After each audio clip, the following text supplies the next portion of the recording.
প্রভাত সময়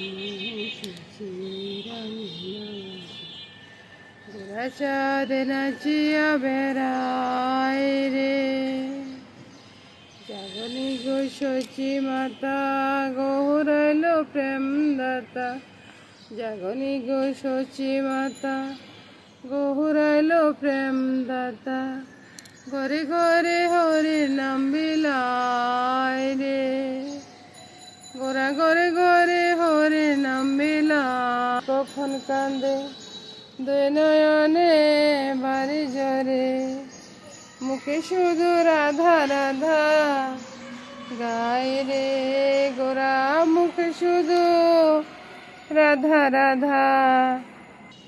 গোরা চাঁদ নাচিয়া বেড়ায় রে, গোরা চাঁদ নাচিয়া বেড়ায় রে, গোরা কখন আসে কখন কান্দে দুই নয়নে বাড়ি জরে, গোরা কখন আসে। এবার আপনারা বলুন তো, চা বানাই আমি আর আপনাদের এত পরে কেন? এই যে কত সুন্দর করে ঝাঁকানাকা করে চা বানাচ্ছি, বানাই তারপরে এদিকে দেখুন, এদিকে দুইটা রুটি একসাথে সেঁকে নিচ্ছি। এবার তো বলবেন যে কেন দুইটা রুটি একসাথে সেঁকে নিচ্ছেন? আরে ভাই সেটা পরে বলবো রে ভাই, পরে বলবো, বুঝছেন? আগে খেতে চলে আসুন। দুইটা রুটি খুব সুন্দরভাবে হয়ে গেছে, এবার চলে আসুন খেতে। এবার ভাই বড় একটা থাল লইলাম, বাইরের আওয়াজ আসলে আমার কিছু করার নাই, বুঝছেন? বাইরের আওয়াজ দেখে আপনারা ডরে ফালে দেবেন না। তারপরে সোনার ডালটা নিয়ে নিলাম আর ডিম সিদ্ধ নিব। এবার আসুন তো ভাই খাইতে। আর এবার ছাটা সেঁকে নিই, চা সেঁকে নিয়ে একবারে চলে যাই। এবার দেখুন তো ভাই, ডিম সিদ্ধ নিয়ে নিলাম, চাও নিয়ে নিলাম, এবার খাওয়াটা কত সুন্দর হয়ে গেল না? আহা হা হা, দারুণ স্বাদের খাবার, সকালের জল খাবার। চলে আসুন বন্ধুরা, শুভ সকাল বন্ধুরা।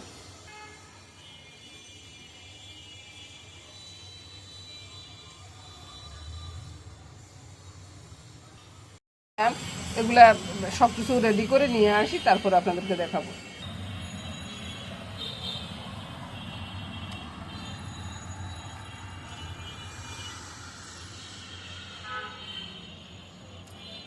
নিয়ে আসছি, বাইরে থেকে অনেক আওয়াজ আসতেছে ভাই, আমি কি করবো বলুন তো?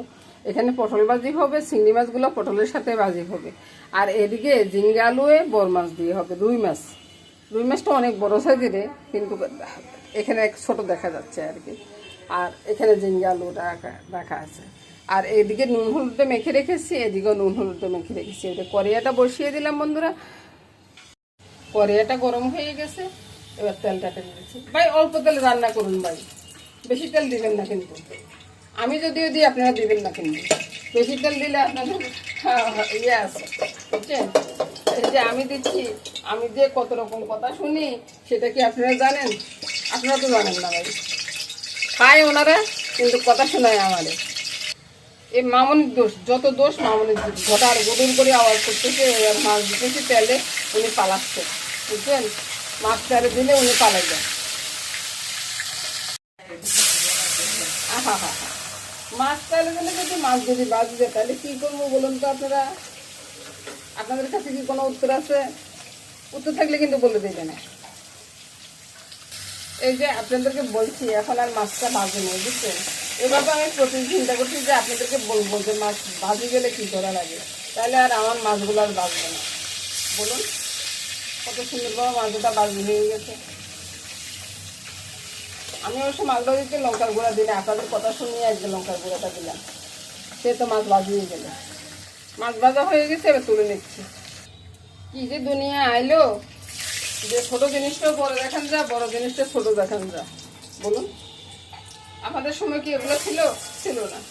তারপরেও তো আমরা কত সুন্দর করে রান্না করছি, তারপরে শাশুড়ির মুখে কত কথা শুনছি, ওই যে শ্বশুরের মুখে কত কথা শুনছি যে এতক্ষণ সময় লাগতেছে কেন রান্না করতে। আর আমরা কত দ্রুত এখন রান্না করতেছি, আর গোড়া রান্না করতে অনেক দেরি হইলেও কিন্তু আমরা কথা করতে পারি না। বলুন। আরে ভাই এবার আসুন, আলুটা তো লাল লাল বাজি হয়ে গেছে, ঝিঙ্গাগুলো ছেড়ে যাবে। আরে আর কথা কবার কোনো সুযোগে নাই রে ভাই, এই যে সাকসেস করতেছে, এত সাকসেস করলে কথা বলা যায়? এবার ভাই দেখুন, জল জল মানে ইয়েটা কমছে, এবার নুনটা দিয়ে দিলাম স্বাদ মতো, বা চিনি দিতেছি, চোখ বুঝে রাখেন তো ভাই। একবারে চোখ বুঝে রাখেন। হালকা করে একটু লঙ্কা দিলাম, তারপরে হলুদটা বেশি বাড়াবাড়ি দিতে যাবেন না, বেশি বাড়াবাড়ি দিলে আবার গন্ধ হয়ে যাবে, বুঝলেন। আর ঝিঙ্গার তরকারিতে কাঁচা লঙ্কা দিবেন, এই লঙ্কাটা আমার একটা প্রয়োজন নেই। এবার ঢাকা দিয়ে রাখবেন, বুঝলেন। বাইরে ভাই আপনাদের তো কথা কইতে কইতে আমি একবারও হরান হয়ে গেছি রে ভাই। শুনেন ভাই, আমরা এই তরকারিতে রসুন পেঁয়াজ কিছুই দিই না, এজন্য একটু কালো গোলমরিচ। আর এবার মাছটা দিয়ে দিব, মাছটা দিয়ে মাছের সাথে ঝোলটা দিব। কয়েকটা আলুকে আমি ইয়ে করে দিলাম আর কি, ম্যাশ করে দিলাম, বুঝছেন। তরকারিটা ঘন হওয়ার জন্য। আর এই তরকারিটা খাইতে না অসাধারণ লাগে। এবার বন্ধুরা তরকারিটা রান্না হয়ে গেছে। রান্না হওয়ার পরে একবার দেখুন তো ভাই, তরকারিটার কালারটা কত সুন্দর হয়েছে। এরকম একটা কালারের তরকারি হইলে আর কিছু লাগবে রে ভাই, কিচ্ছু লাগবে না। এই জন্য তো আজকে ডাল রান্না করিনি, বুঝছেন। ডাল রান্না করলে তরকারিটা খেয়ে আর ডাল কেউ খাবে না, বুঝছেন কি। ব্যাস, এবার আসুন ভাই, ওই যে পটলগুলো ভাজি করিনি, তেল কম করে দিয়ে ভাজি করবো। পটল একটা একটা করে ছেড়ে দিই, বুঝছেন।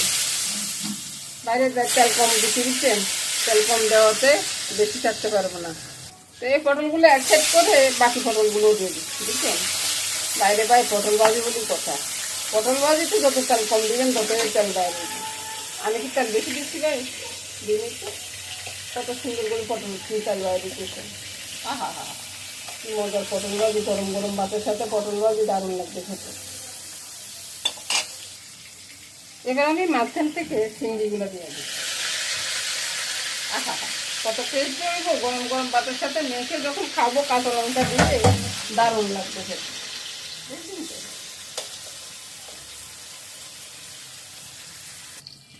এবার বন্ধুরা ঢাকাটা সরিয়ে দেখাচ্ছি, পটল চিংড়ি ভাজাটা হয়ে গেছে। এবার চলে আসুন, খেতে চলে আসুন। এ ভাই, রান্না হয়ে গেছে রে, এবার খেতে চলে আয়। ব্যাস, রান্না হয়ে গেল পটল চিংড়ি ভাজিটা।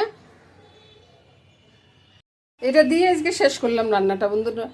আগামী দিন আবার দেখা হবে। নমস্কার বন্ধুরা, রান্নাগুলো দেখে লাইক কমেন্টসটা করুন।